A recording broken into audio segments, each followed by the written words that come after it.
Hello. Good evening to my channel, JCP Vlog. Nag-prepare po ako ng dinner namin. Ito po sa amo ko.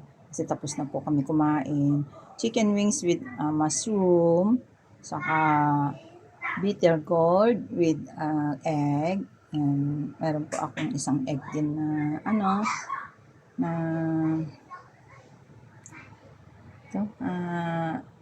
boiled, at saka may lettuce na binoil ko rin kasi hindi pwedeng kainin ng mga bata na hilaw. Pwede po sa amin. Simple lang po. Finry ko din yung chicken wings. Kaya medyo may lasa din. Yan, wala po kaming rice. Sabi ng panganay, gusto daw niya ng rice. Sabi ko, hindi pwede. Kaya ito, pagka kumakain ako ng rice, nagluluko na yung tiyan ko, nag-LBM po ako kaninang umaga. Pero sa biyaya ng Panginoon Diyos, okay na ako. Napakasimpleng budget lang. Kasi bumili ako ng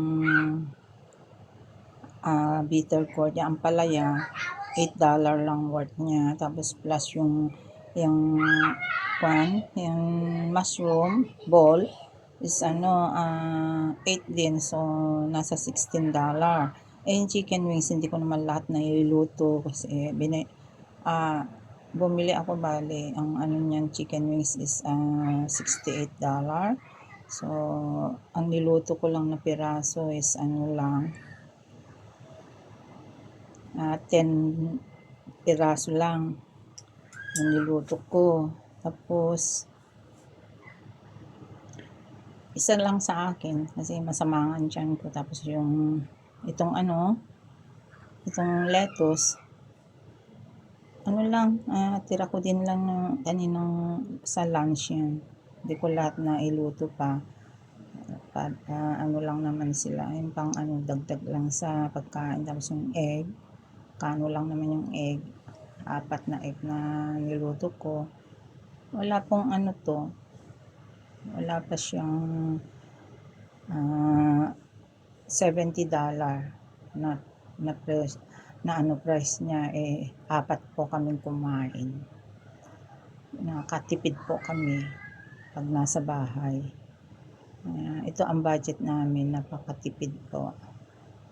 Very cheap dinner. Saka madali lang po siyang i-prepare.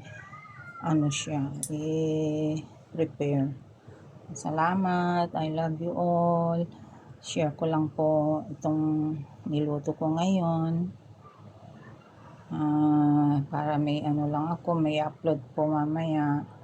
Itong para sa dinner namin. Salamat po sa panunood sa JCB Vlog sa akin channel. Bye-bye. Love you all.